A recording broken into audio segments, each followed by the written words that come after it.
pasando a la materia de historia, vamos a continuar con el desarrollo de la lectura de la página 29. Hasta ahí nos quedamos la semana pasada sobre el tema de fuentes históricas. Bueno, ¿y qué son fuentes históricas? De primera mano, la palabra fuentes históricas a mí me suena como a todo aquello donde yo pueda obtener información del pasado. A eso me viene a la mente cuando escucho esa palabra fuentes históricas. Y aquí en su definición del libro dice que es cualquier objeto, material o escrito por el hombre que permita reconstruir su pasado. Si nos vamos a la página 30, ya tenemos ahí un cuadro sinóptico. Vean bien la estructura del cuadro sinóptico, vean qué lo caracteriza, porque después trabajamos con este tipo de herramientas y pues algo que caracteriza es que únicamente son palabras claves. ¿Qué es lo que yo les he pedido mucho que trabajemos? Esas palabras que nada más suenen, que nada más te den apertura a pensar, a desarrollar más. En cambio, el mapa conceptual no, el conceptual te pide que describas qué significa cada espacio, cada concepto que tú coloques en él. Bueno, vamos al cuadro sinóptico de la página 30 sobre fuentes históricas. Dice que se divide en primarias y secundarias. En las primarias se refiere a 3 subdivisiones también, que son escritas, fuentes históricas escritas, fuentes históricas iconográficas, orales y varias. Esa es la subdivisión y nos englobamos en el apartado de escritas. ¿Qué tipo de fuentes históricas pertenecen a las escritas? Pues son documentos, prensa, memorias y diarios personales, correspondencia, obras literarias y científicas. Todo aquello que pueda ser elaborado por el hombre de manera personalizada, lo redacta a hoja y papel y queda sellado clasificado entre varios tipos de actividades. Entonces, las escritas son todas aquellas que están en conjunto. Puede ser en obras literarias, eso ya viene a compaginar con literatura.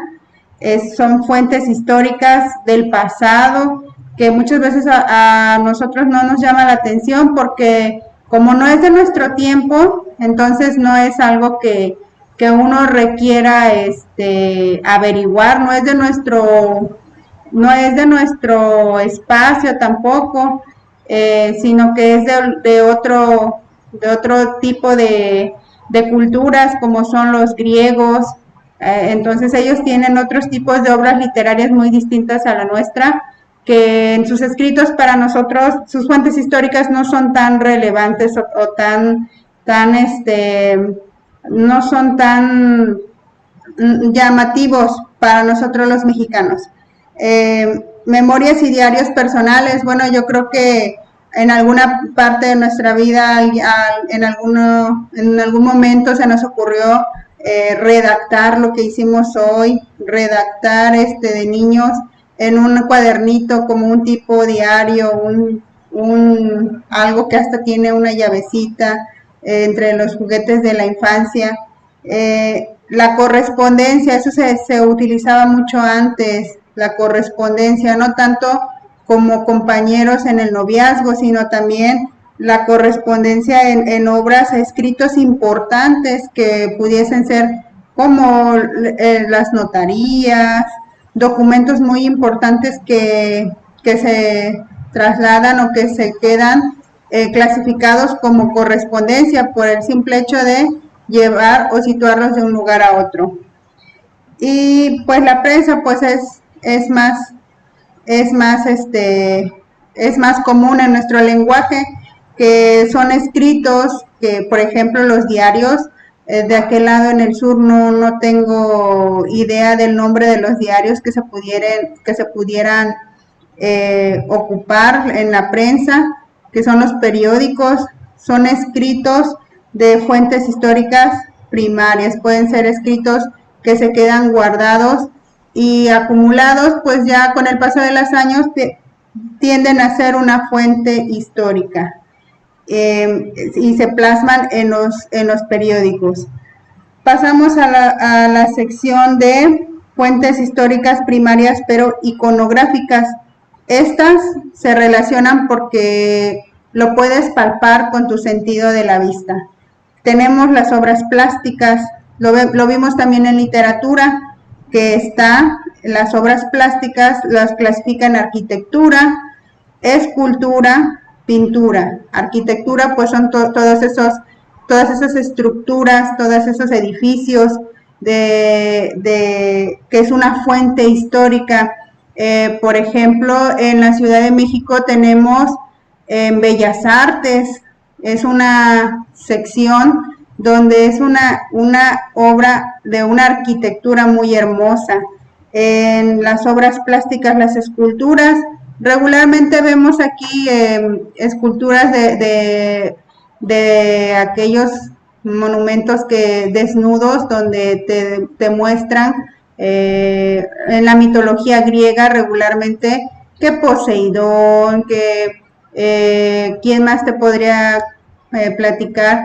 A Adán, a Eva, en forma de escultura, en una estructura de concreto, donde se representa este tipo de fuente histórica. Tú sabes que es parte de la historia que viene siendo real o ficticia, pero está plasmada en nuestro ser, inconscientemente lo llevamos marcado en nuestra historia.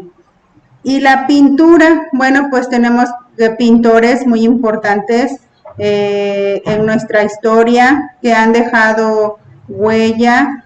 Hay unos que hasta han colocado o han elaborado videos de la vida, la biografía de ellos, y películas muy importantes como El Código Da Vinci, donde se trata sobre aquellas pinturas que hay que descubrir qué significan, que para eso hay personas especializadas que se enfocan a buscar qué significa, el por qué y como qué quiso dar a entender. Una de las pinturas o de las películas que acaban de salir, digámoslo así, es la de Frida Kahlo, la vida de Frida Kahlo. A esa también te muestra en su historia, en su biografía, ya pasado a una película, de lo que ella expresaba en sus pinturas.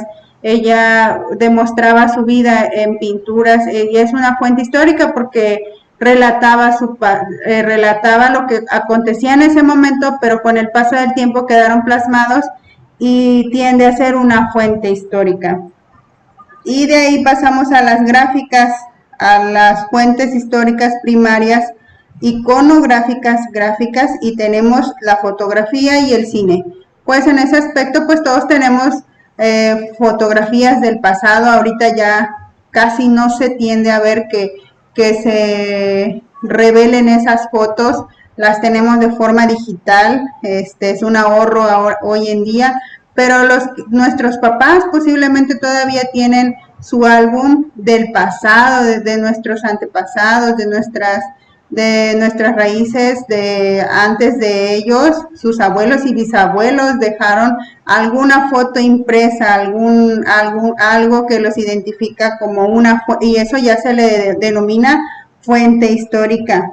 Y también tenemos el cine. Bueno, el cine es también de forma gráfica porque lo podemos admirar, aquellas historias que los pasan en un filme, en una cinta, y te lo venden como una fuente histórica. Tenemos filmaciones como el Día de la Independencia, como fuente histórica. También otro filme por ahí muy, muy común, pues algo sobre el Día de Muertos, te lo venden en caricaturas, te lo venden para adultos.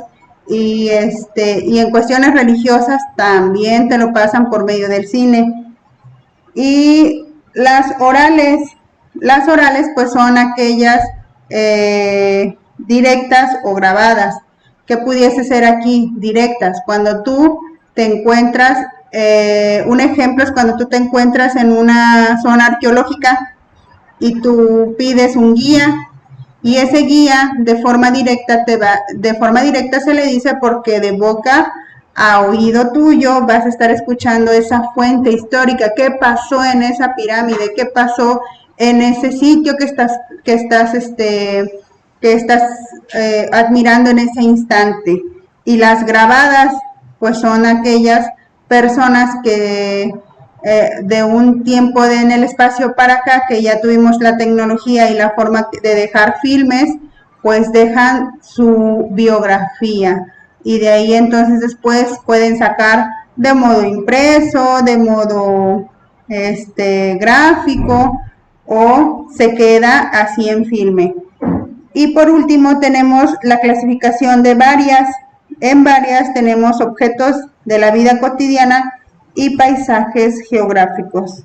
Bueno, en varias podemos tener fuentes históricas de lo particular a lo general.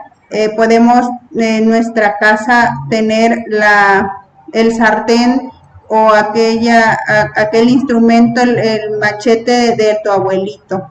Eso ya es una fuente histórica, pero está clasificado en objetos de la vida cotidiana.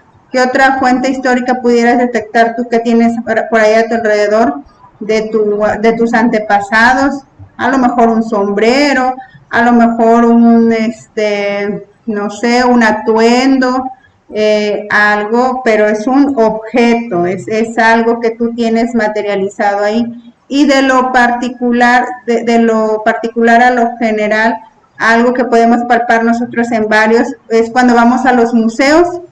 Ahí también tenemos varios objetos que ya son parte de fuentes históricas, pero no sabemos, aunque nos describen una pequeña ilustración que nos dice el año.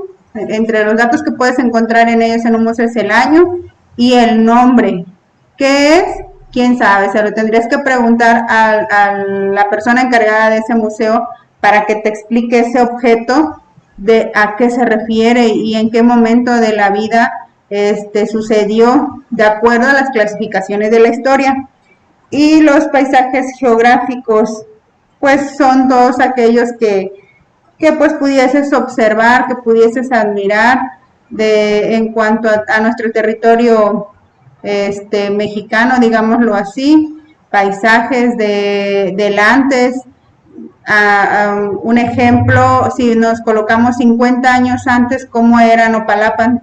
No estaban ciertos edificios, ciertas calles, ciertas casas, esos paisajes, esas formas de demostrar, eso ya es una fuente histórica. Y nos pasamos a las secundarias.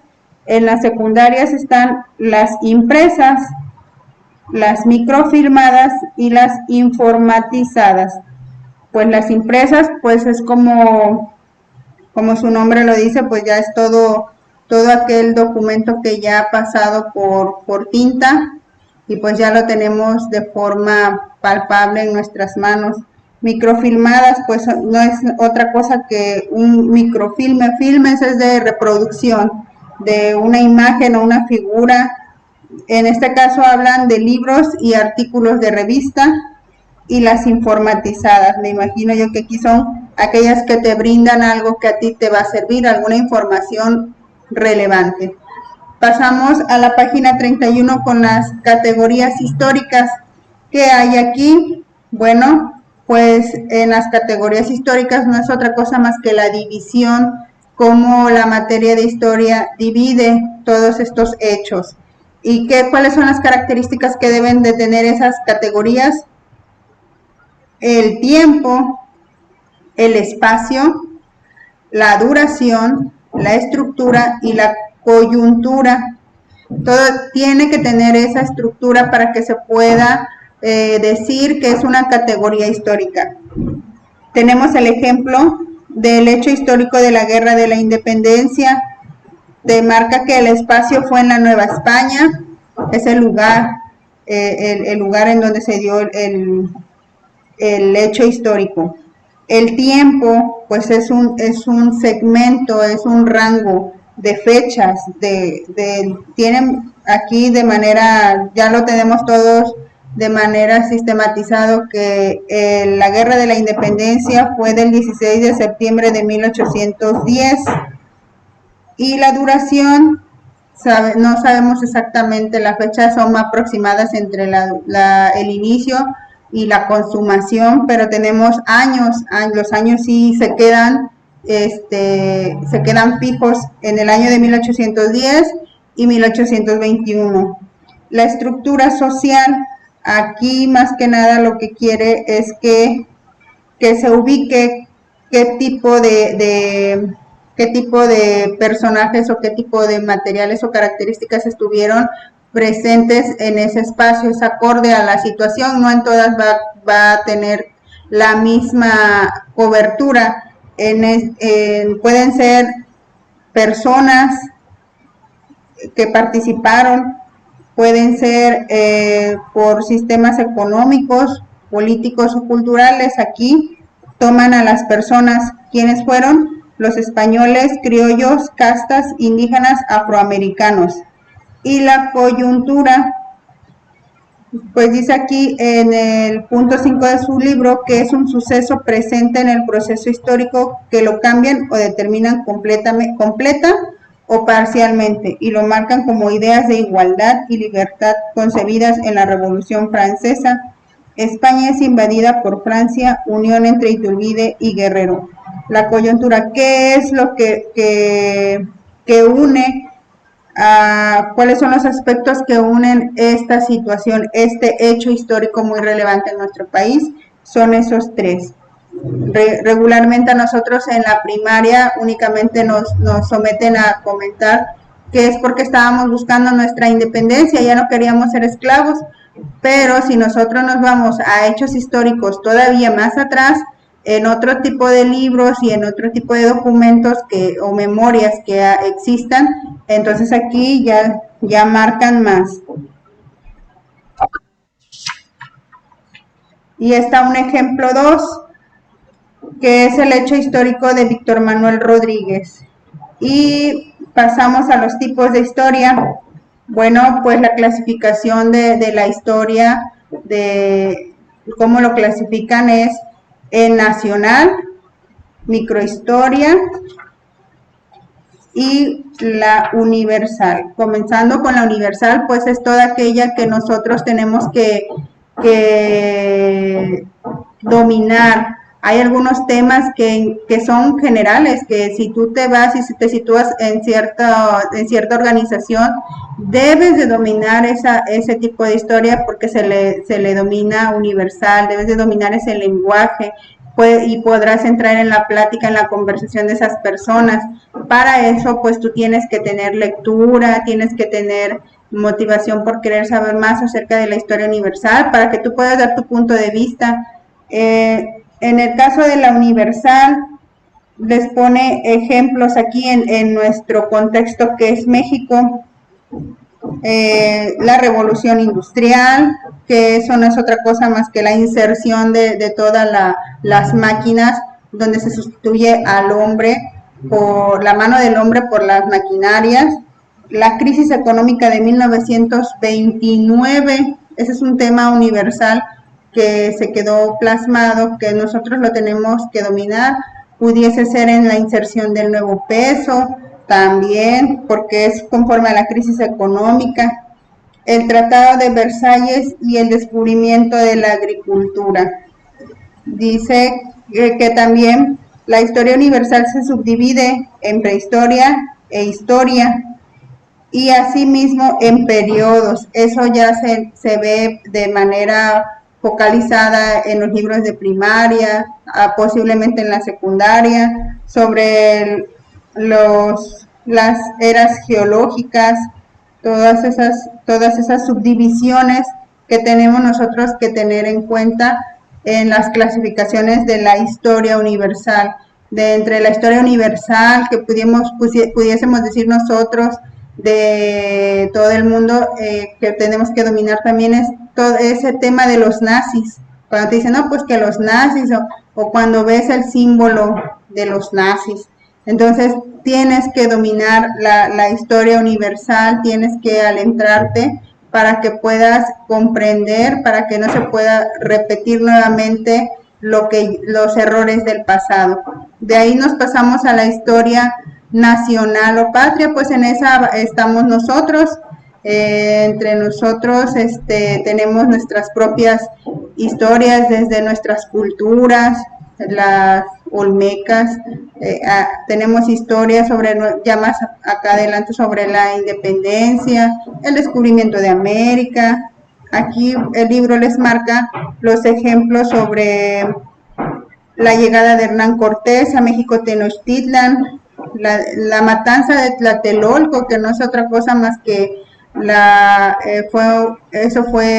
no tiene muchos periodos de nuestros expresidentes, que se dice que mandan a matar a los estudiantes porque ellos se rebelaron contra el gobierno y el presidente pues se le hizo fácil mandarlos a aniquilar. Entonces eso es algo que quedó marcado porque pues fue una masacre a gente inocente que simplemente quería ser escuchada por el gobierno y atendida, pero entre ellas pues se llevaron a miles de gente civil inocente. Y la microhistoria, ¿qué es la microhistoria? Pues dice aquí que se puede dividir en dos partes. Vamos de lo general a lo particular. Aquí la microhistoria nos indica sobre la regional. La regional, ¿qué es lo que pasa en nuestra región? En la región hasta eso, el estado de Veracruz se divide en regiones. En la parte norte están los huastecos, en la parte media los tuxtlas y en la parte sur hay otra región. Esas son regiones. Entonces aquí en la microhistoria, ¿qué es lo que te va a poder permitir saber o reflexionar sobre estas situaciones? Pues lo que tengas tú guardado en esa zona, que lo marca el libro, que son fuentes, archivos parroquiales, libros de notarios, vestigios arqueológicos, cementerios, crónicas de viajes, censos, informes de municipios y de gobernadores, asimismo estatus, reglamentos y leyes, periódicos, tradición oral. Entonces todo este material puede ser un acceso para que tú puedas tener más conocimiento sobre la microhistoria de tu zona. En el caso de acá del norte, específicamente en mi estado de Tuxpan, ya cuenta con un libro que hubo una persona, se les llama cronistas, una persona que se dedicó a elaborar ese libro, un cronista, ya falleció hace poco, no tiene mucho, como 4 o 5 años, pero se dedicó a recopilar información, fotos y demás, y dejó plasmado ya el libro, desde el origen del nombre hasta con lo que cuenta y demás en el pasado, de cómo inició, las fotos de su estructura, el río y demás. Y la otra parte está la biografía de una persona. Puede ser tu biografía, mi biografía, pero sobre qué nos vamos a sentar, del pasado. No puede ser de ahorita, qué estamos haciendo ahorita, porque eso no sería biografía. Recuerden que el tema central aquí son fuentes históricas. Entonces, aquí en la página 34 te viene un vistazo de la biografía de Luis González y González. Dice que el texto dice así, les voy a leer solo una pequeña parte. Historiador de México, creó una forma nueva de hacer historia, sobre todo en el relato de los acontecimientos, reflexiones y explicaciones con que el historiador los acompaña. Puede considerársele fundador de la microhistoria de México, especialmente con su libro Pueblo en Vilo, del año 1968, sobre la pequeña población de San José Gracia. Luis González y González realizó estudios de Derecho en la Universidad Autónoma de Guadalajara, de Historia en el Colegio de México y en la Facultad de Filosofía y Letras de la Universidad Nacional Autónoma de México, y de posgrado también en Historia en la Sorbona de París. Asistió a la Escuela Nacional de Antropología e Historia y al Collège de France. González y González dictó cátedra en varias de las universidades mencionadas y como profesor permanente en el Colegio de México fue también director del Centro de Estudios Históricos del Colegio de México, fundador del Colegio de Michoacán. Se dirigió por 6 años e investigador emérito del Sistema Nacional de Investigadores de México. Esta es una sección de la biografía de Luis González y González. ¿Qué pasa aquí? Observen el texto, está escrito en tercera persona, en sucesos del pasado y en acontecimientos que él realizó. En este caso, pues él ya falleció en el 2003, pero si la actividad pide que tú realices una biografía de un familiar que aún está vivo, ¿qué tienes que redactar? ¿Qué tienes que desarrollar? El pasado. ¿Y de qué forma lo vas a redactar? La estructura está en la página 34, se habla en tercera persona, se hablan de sus acontecimientos que tú consideres importantes y se habla de hechos que suscitaron o lo que más admiras de él. Entonces, con esto se da por terminado el tema de la historia, las fuentes históricas y los tipos de historia que marca el libro. Y recuerden, como dice aquí en la página 34, la historia como ciencia trata del pasado del hombre. Causa confusión que dentro de su polisemia se escuche historia del universo, historia de la Tierra, eras de la Tierra, la historia de alguna de nuestras mascotas. Todo lo que tenga que ver con el pasado va a ser historia. Y nosotros actualmente, conforme estemos viviendo y pasan los días y sea gradual, somos parte de la historia y vivimos y seremos todo aquello que se relacione con fuentes históricas.